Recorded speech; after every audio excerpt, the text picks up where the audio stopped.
Welcome to the Hindu editorial discussion.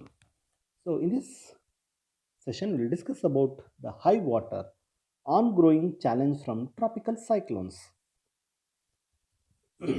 Here, this article says India must create a social safety net to manage the fallout of cyclonic storms. Why it is saying so? Whenever a cyclone hits, we know that government is going to take lot more effort while providing foods or food rehabilitation or other relief works, construction works, everything, correct? Then is it not a social safety net? Yes, it is a social safety net.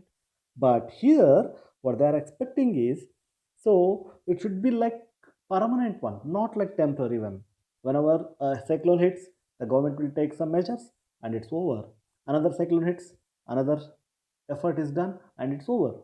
It should not be like that because we know that whenever a cyclone hits, okay, every time people are not aware of how to get the benefits. Sometimes it is used by the middleman and it leads to a lot of corruption, correct? So India must create a social safety net to manage the fallout of cyclonic storms.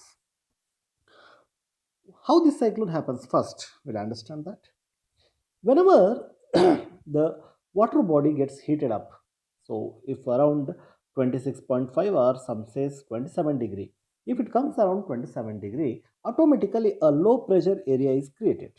We all know that. So whenever a low pressure area is created, automatically the surrounding high pressure area starts rushing towards it, correct? If that is the only case, then that water will dissipate there itself. That pressure will be balanced. But because of the Coriolis force, we all know that any rotating object will be having a Coriolis force. So that Coriolis force will act here and it makes that cyclone to rotate. So this cyclone starts moving towards the land and it gets affected by the land boundary, and suddenly whatever the amount of moisture it is carrying, it makes it to fall on the land in the form of precipitation. The heavy rainfall happens whenever a cyclone hits a land area.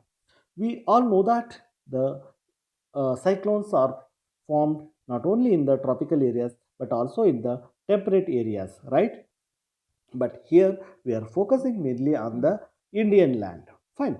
Anyway, whenever these tropical cyclones uh, come on the land, right? So it automatically, because of the moisture and the high energy, so definitely it creates lot of damage to the lives and property, right? And another important thing is usually this will happen during the summertime, right? Whenever the heat is more.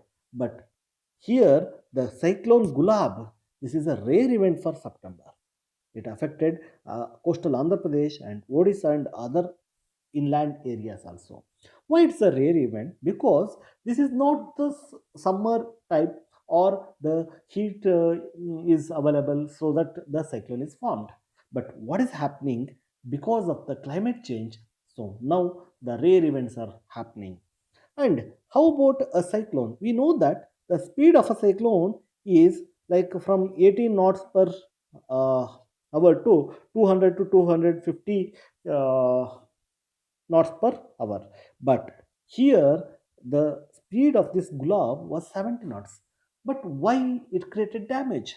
So it is not just because of the speed, it is because the uh, density. So we need to understand why it's creating damage. We know that it is like compared to the as or taukte. Earlier, the cyclones which appeared on the Bay of Bengal and affected the Indian land, right? But that did not affect this much. But why this, even though it is very slow compared to the earlier cyclones, why it is affecting, right? So it is affecting because of the density. The density of the Indian land is high. So when the density is more, automatically what happens, the cyclone affects in a larger extent, right?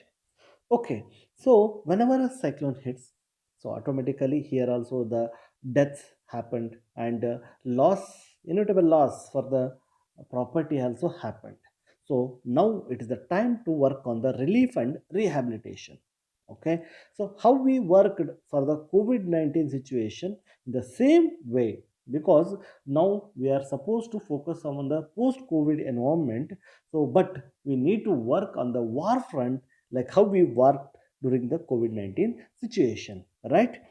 So this has created a lot of problems like interstate road links are disrupted or the communication is affected, right?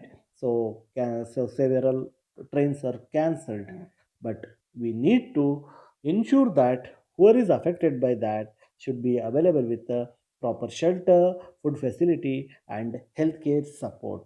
Okay, so we need to work on the war front, like how we worked for the COVID-19.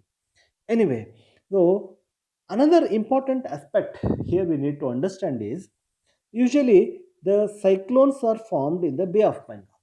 So that will be the question usually the UPSC or any state service exam will be asking. Why only in Bay of Bengal? Why not in Arabian Sea? Because the favorable conditions like the 27-degree Coriolis force or the closed area is available in Bay of Bengal compared to Arabian Sea. That is why more cyclones are formed in the Bay of Bengal. But what is happening now? The more and more cyclones are appearing in the Arabian Sea. So that is interesting. Why it is happening so? So that is because of the climate change. Anyway, so and another important aspect is if you see that these cyclones across the world. So only 7% of the worldwide events are affecting in this Bay of Bengal or Arabian Sea, that is affecting Indian land. But still, they are they need to be worried. Like we have to worry because they are destructive in nature. Why that destruction? Because the dense population and also the poor capacity to absorb these large quantities of rainfall. Our cities are not built in such a fashion that whatever this excess amount of water is coming, we are not in a position to handle that and also not in a position to use that. Because of that, the destruction is created. And another thing, whenever the cyclone appears, the people are not ready to build back their life because they lack financial arrangements. So insurance is not available to them. Awareness is not there, and government is also not enforcing that everyone should have that insurance so that they can build back their life. So that's why that financial arrangement becomes very important, and it should be institutionalized. What happened in the previous Amphan, that when it hit West Bengal, so how the relief work, so how the lot of corruption happened. So whenever there is no institutionalized way to handle some disasters like tropical cyclones, so it is bound to happen that the mismanagement will be there. So we need to have a proper arrangement. Okay, and when we are talking about why these cyclones are more happening in Arabian Sea also, IPCC, that is Intergovernmental Panel on the Climate Change, so it has given in its report that the Earth compared to the industrial era, so it has like 1.5 degree hotter than earlier automatically. So this is creating the environment which is favorable for formation of the cyclones. That's why we are seeing more and more cyclones. Okay, the research is showing that the Arabian Sea is witnessing more cyclones compared to Bay of Bengal. If you see that in 2019 there were 8 such storms, but in the last year the 5 cyclones appeared, and out of that Amphan was like a super cyclone because of its speed, because of the destruction it created. What the center and states can do?